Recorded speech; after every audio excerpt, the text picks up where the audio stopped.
जय जगन्नाथ फ्रेंड्स आपण मानकु आम यूट्यूब चैनल को बहुत बहुत स्वागत। जदि कहिबा आउ मात्र 2 दिन परे आपणक भाग्य रे अचानक परिवर्तन देखिबाकू मिलिबो। तेणु भाग्य को परिवर्तन करबाकू चाहुथिले विशेष भाव में वीडियो को पूरा लास्ट जाए देखंतु। शुभ फल आपणकू निहाती मिलिबो। जहा पई जदि कहिबा कोन सब आपणकू लाभ मिलिबो, ग्रहंकर बक्री अवस्था, ग्रहंकर स्थिति कौन रहुची एवं आपणकर प्रथम भागरे शनि विराजित, चतुर्थ बृहस्पति, पंचम सूर्य सहित बुध रोचंती, जहा सहित विशेष भाव में जदि कहिबा षष्ठ घरे आपणकर केतु विराजित अछंती, मंगल सप्तम रहिछंती, तो द्वादश भागरे राहु विराजित करिछंती। तो ग्रह मानकर एपरी स्थिति जदि आमे कहिबा तो आपणक जीवन में कौन सब नुआ परिवर्तन नहीं आसुची, कौन खुशी आपणक जीवन में आसीबो आगामी 2 दिन में निश्चिंत भाव में आमे जानिबा। ए वीडियो रे बहुत किछि जानिबा। विशेष भाव में जदि कहिबा ए 2 दिन स्थिति रे ए केतोटी दिन रे आपणकर स्थिति रे महापरिवर्तन आसीबो। तेणु वीडियो को पूरा लास्ट पर्यंत देखंतु। जदि कहिबा ग्रहराज शनि द्वारा विशेष भाव में आपणक जीवन में बहुत बड़ परिवर्तन आसीबो। आपणक जीवन में यूटर्न आसीबो। शनि बक्री अवस्था रे रहिबे तो स्थिति रे परिवर्तन मध्ये देखिबा पई मिलिबो। तो 5टी दिगरु आपणको विशेष भाव में लाभ देखिबाकू मिलिबो। 3टी क्षेत्र में सावधान मध्ये आपणको रहिबाकू पड़िबो। आसंतु जानिबा 2 दिन स्थिति किपरि रहिबो। तेणु वीडियो को पूरा लास्ट जाए देखंतु। वीडियो भल लागिथिले कमेंट बॉक्स रे जय शनिदेव बोली अवश्य लिखंतु। वीडियो को लाइक शेयर कमेंट करंतु। सर्वप्रथमे आपणको पई कहिबा बंधु मिलनर जोग मध्ये रहिबो, जहा कि नूतन बंधु आपणको मिलिबो, जहा फल रे आपण से सब को नै लाभ उठेबे। ता सहित अतीत रे किछि बंधु, अतीत रे किछि मित्र जे आपणकोठु दूरेई जाइथिले तो सेमानक सहित आपणकर किछि शत्रुता, किछि आपणकर वाद विवाद होइथिला तो पुनर्बार जोड़ी मध्ये होई पारंती। आगो को आपणकर बंधु मिलनर प्रबल जोग बनुची। निश्चिंत भाव में बहु दिन देखि नथिबा बंधु को देखिबे और तांको द्वारा उपकृत मध्ये होई परिबे और तांको द्वारा किछि ज्ञान जहा आपणको जीवन में बड़ परिवर्तन आनिबो। तो निश्चिंत भाव में एक कथाटी को मन रखंतु। विशेष रूप से जदि कहिबा ए सप्ताह मध्य निश्चिंत भाव में अर्थर प्रबल संभावना रही।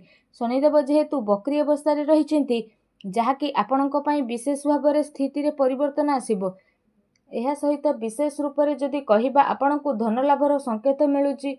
ता सहित आपणको ऑनलाइन तरफरु मध्ये कोनोसी भल सूचना मिली पारे। आपण जदि कोनोसी मित्रंक ठारू धनर आशा करिथिले तो धनर स्थिति मिलिबो। ऑनलाइन माध्यम जदि किछि कार्य करूछंती तो भी बहुत भल स्थिति आपणको पई बनिबो। अचानक धन मिलिबार संभावना मिलिबो। किछि ना किछि धन एपरि मिलिबो जहार चिंता आपण करि नथिबे। जदि आपण अर्थ लाभ पई कोनोसी कार्य रे हाथ देउछंती, कोनोसी कार्य को आगो को बढ़िबा पई चेष्टा करूछंती तो भी करंतु। कोनोसी क्षेत्र रे निश्चिंत भाव में धन मिलिबार विशेष रूप से संभावना मिलिछि। बहुत बड़ लाभ आपनको प्राप्त हेबो। प्रत्येक क्षेत्र रे आपनको सफलता मिलिबो। जे क्षेत्र रे आपण आगो को जिबे से क्षेत्र रे आगो को बढ़िबे। जो भी प्रतियोगिता रे भाग नेबे, जहा भी करिवे सेथिरे आपनको सफलता ही सफलता मिलिबो। कारण भाग्यर सहयोग मिलिबो, भाग्य साथ देबो। जहा भी आमे करिथाउ सेथिरे भल फल हमको प्राप्त होइथाय।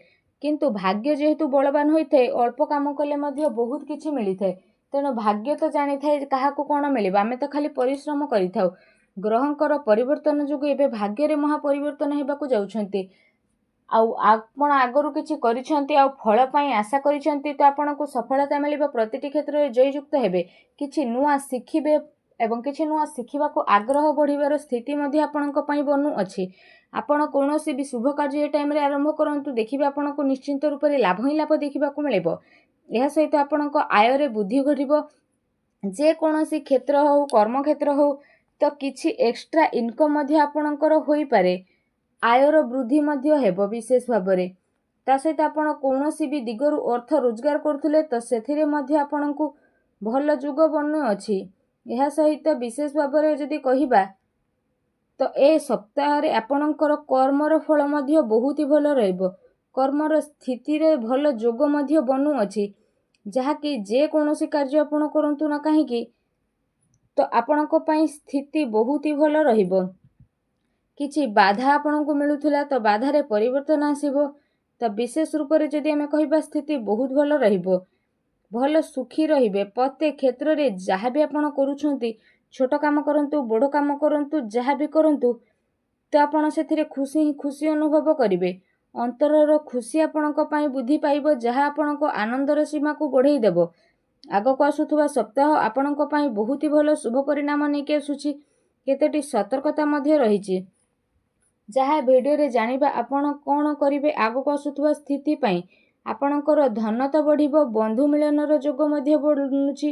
ପ୍ରତ୍ୟେକ କ୍ଷେତ୍ରରେ ସଫଳତା ମିଳିବ, ଆୟରେ ବୃଦ୍ଧି ହେବ ଏବଂ କର୍ମରେ କିଛି ଏପରି ଯୋଗ ବନୁଛି ବିଶେଷ ରୂପରେ ଯାହାର ଶୁଭଫଳ ମଧ୍ୟ ଆପଣଙ୍କୁ ପ୍ରାପ୍ତ ହେବ ଏବଂ ଯାହା ଆପଣଙ୍କ ପାଇଁ ଆଗକୁ ଯାଇକି ବହୁତ ହି ଶୁଭଫଳଦାୟକ ସାବ୍ୟସ୍ତ ହେବ।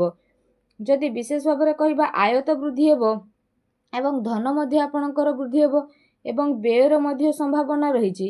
କିଛି ଏହିପରି ଆପଣଙ୍କୁ ହଠାତ୍ କାମ ଆସିପାରେ, ହଠାତ୍ କାହାକୁ କିଛି ସାହାଯ୍ୟ ସହଯୋଗ କରିବାକୁ ପଡ଼ିପାରେ କିମ୍ବା ମେଡ଼ିକାଲର ଚକ୍କର ମଧ୍ୟ କାହା ପାଇଁ ଆପଣ କରିପାରନ୍ତି ଆଉ କାହା ପାଇଁ ଖର୍ଚ୍ଚ ମଧ୍ୟ କରିପାରନ୍ତି, କାରଣ ବ୍ୟୟର ଯୋଗ ମଧ୍ୟ ଆପଣଙ୍କ ପାଇଁ ବିଶେଷ ରୂପରେ ବନୁଛି। ଧନ ମଧ୍ୟ ଆପଣଙ୍କୁ ଖର୍ଚ୍ଚ କରିବାକୁ ପଡ଼ିପାରେ କିମ୍ବା କୌଣସି ସାଜସଜ୍ଜା ବା ସୌକିନ କ୍ଷେତ୍ରରେ ଆପଣ ଅର୍ଥ ବ୍ୟୟ କରିବେ।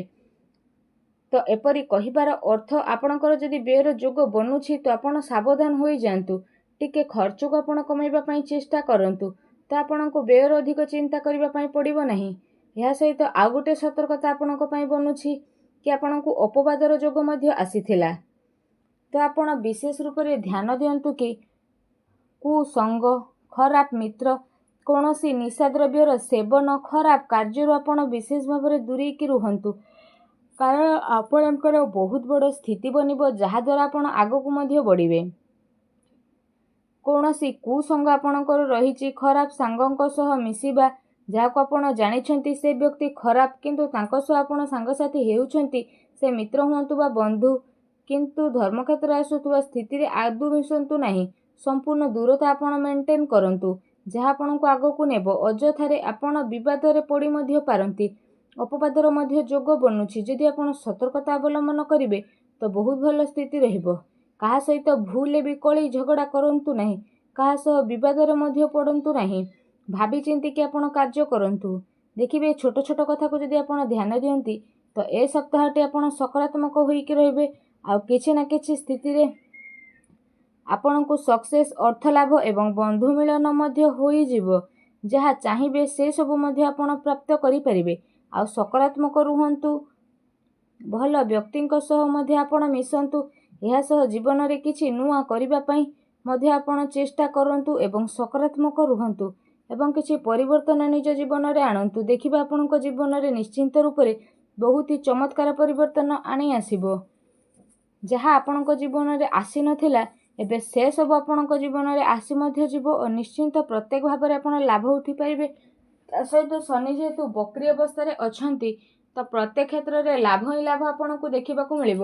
ତ ସଦାସର୍ବଦା ଭଲ ଦିଗରେ ଚାଲନ୍ତୁ, ଠିକ୍ ଚାଲନ୍ତୁ। ଆଉ ଯେମିତି ଆପଣ ଜାଣିଛନ୍ତି ଆପଣଙ୍କର ସ୍ୱାମୀ ଶନିଦେବ, ତ ଶନିଦେବ ଭଲ ଫଳ ପ୍ରଦାନ କରିଥାନ୍ତି ତ କେବେ ଭଲ ଫଳ ପ୍ରଦାନ କରିଥାନ୍ତି। ତେଣୁ ସାବଧାନ ପୂର୍ବକ ଆପଣ କାମ କରିବା ପାଇଁ ଚେଷ୍ଟା କରନ୍ତୁ, ନଚେତ୍ ବହୁତ ବଡ଼ ପରିବର୍ତ୍ତନ ଆପଣଙ୍କ ଲାଇଫରେ ବିଶେଷ ଭାବରେ ଦେଖିବା ପାଇଁ ମିଳିବ। ରାଶିର ସ୍ୱାମୀ ଯେହେତୁ ସିଏ, ତ ଆପଣଙ୍କୁ ବଡ଼ ପରିବର୍ତ୍ତନ ଦେଖିବା ପାଇଁ ମିଳିବ। ତ ଆସୁଥିବା ସପ୍ତାହରେ ଆପଣଙ୍କ ଜୀବନରେ ନିହାତି ଭାବରେ ଦେଖିବା ପାଇଁ ମିଳିବ। ବିଶେଷ ରୂପରେ ଏ କଥାକୁ ଧ୍ୟାନ ଦିଅନ୍ତୁ ଏବଂ ଆଗାମୀ ଜୀବନ ପାଇଁ କିଛି ସତର୍କତା ଅବଲମ୍ବନ କରନ୍ତୁ। ଭିଡ଼ିଓଟି ଭଲ ଲାଗିଥିଲେ ଭିଡ଼ିଓଟିକୁ ଲାଇକ୍ କରନ୍ତୁ ଓ କମେଣ୍ଟ ବକ୍ସରେ ଜୟ ଶନିଦେବ ବୋଲି ଅବଶ୍ୟ ଲେଖନ୍ତୁ। ଧନ୍ୟବାଦ।